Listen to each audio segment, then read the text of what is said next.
Okay guys, eto yung ating mga ingredients para sa ating dinuguan.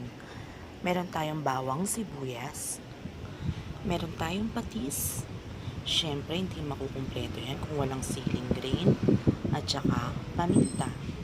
Ang gagamitin ko ay isaw ng baboy para sa ating dinuguan, at ayan yung ating dugo. So let's start. Syempre hindi makukumpleto ang ating dinuguan kung walang suka. Ayan, lalagyan din natin siya ng suka. Maglagay na tayo ng ating mantika sa ating kaserola. Ayan. Painitin lang natin siya, guys. Tapos, ilagay na natin yung ating bawang at sibuyas.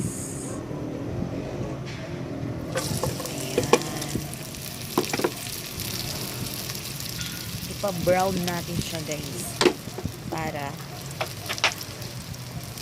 masarap yung ating dinuguan.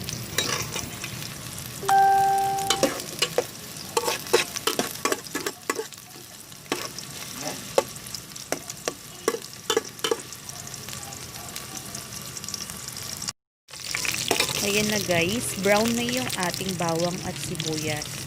So, pwede na natin ilagay yung ating isaw. Malinis na po yan, nakahiwa na rin ng maliliit. Kung iiwain nyo, or ako po kasi gunting yung ginamit ko sa paglinis ng isaw. Ginupit ko siya sa gitna para yung laman loob niya or dumi matanggal. Mas ginupit ko siya ng maliliit. Ayoko kasi ng malalaking hiwa sa isaw. At ilagay na natin yung ating patis, guys. Ilagay na rin natin yung ating paminta. Crack na paminta. Ayan.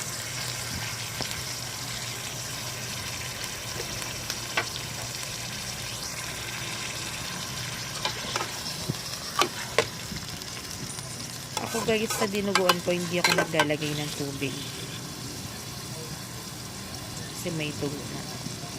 Untay tayo ng mga 40 minutes, palambutin natin. After 40 minutes, ayan na siya guys. Lagyan na natin siya ng suka. Ayan. Gusto ko madaming suka para maasim. Pag kulang, magdagdag na lang ng suka. Ayan.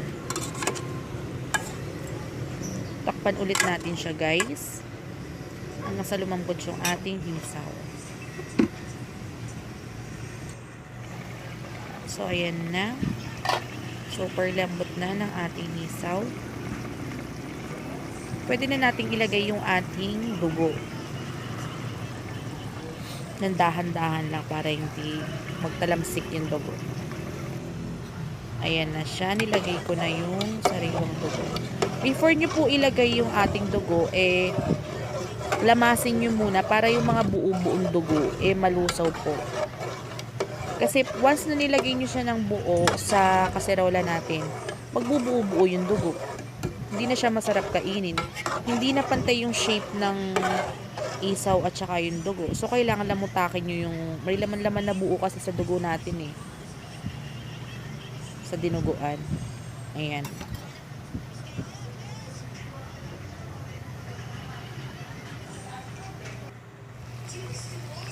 So, ayan na siya guys. Pwede na natin ilagay yung ating siling green.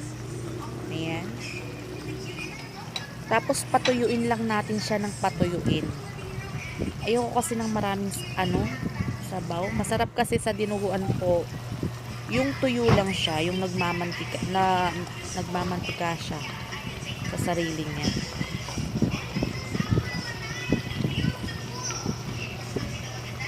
Ayan. Hindi ko siya tinakpan para mag-evaporate lang yung sauce.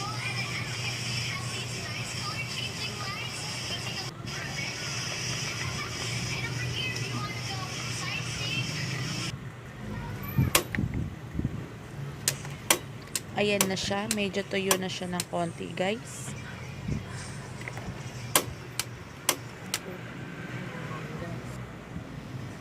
Ayan na yung ating finished product. Tingnan nyo. Tuyo na siya. Diba? Mas masarap siya na tuyong ganyan. Tapos ibabaw mo lang siya sa kanin. Naku, ang sarap niyan. Promise. O, tingnan nyo. Kung inaantay nyo, halika na. At tikman na natin ang ating dinuguan. Ala kapampangan. Or sa kapampangan, ang tawag dyan ay tidtad. Let's go! Hi guys! Ngayon titikman na natin yung niluto kong dinuguan. Eto guys, so dinuguan na isaw ng baboy. Lagyan natin ng sili. Sarap kasi siya.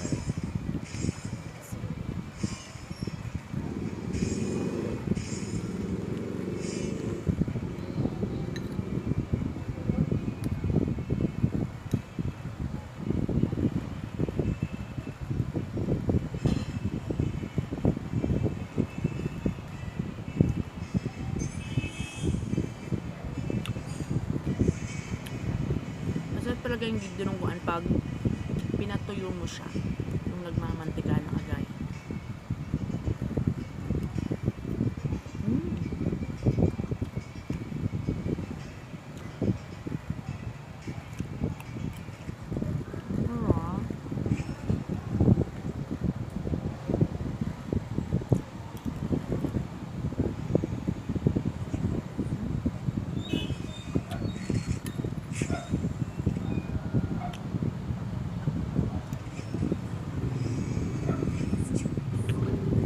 Mas malambot na malambot yung isaw.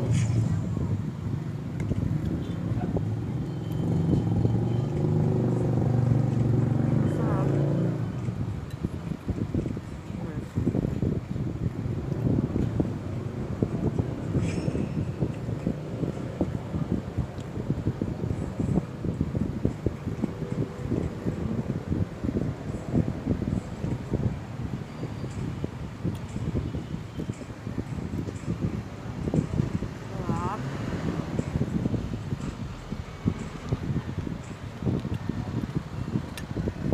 Try nito sa bahay nyo guys para maiba naman yung ulam.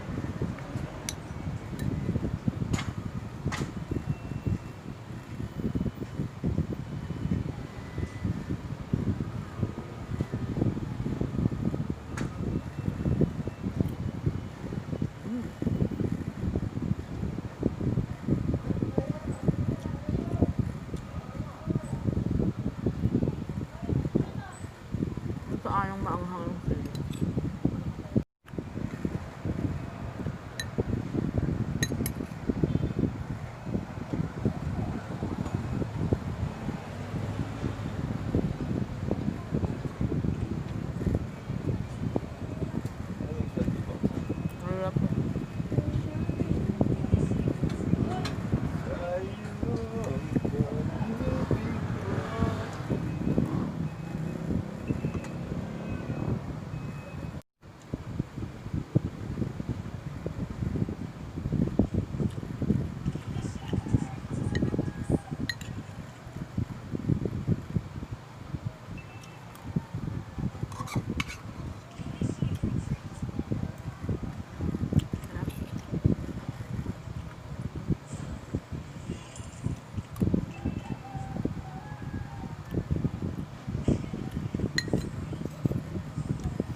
Sarap pa itong ipares kung may puto kayo sa bahay guys. Kung ayaw yung magkain.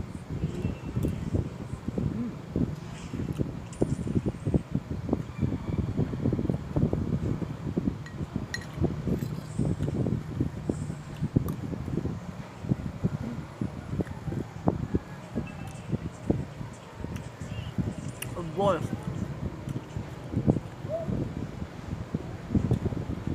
Hanggang dito na lang guys. Thank you for watching. Don't forget to like and subscribe to my channel, Diane Banting. And don't forget to click the notification bell para updated kayo sa aking mga luto. Maraming salamat. Bye!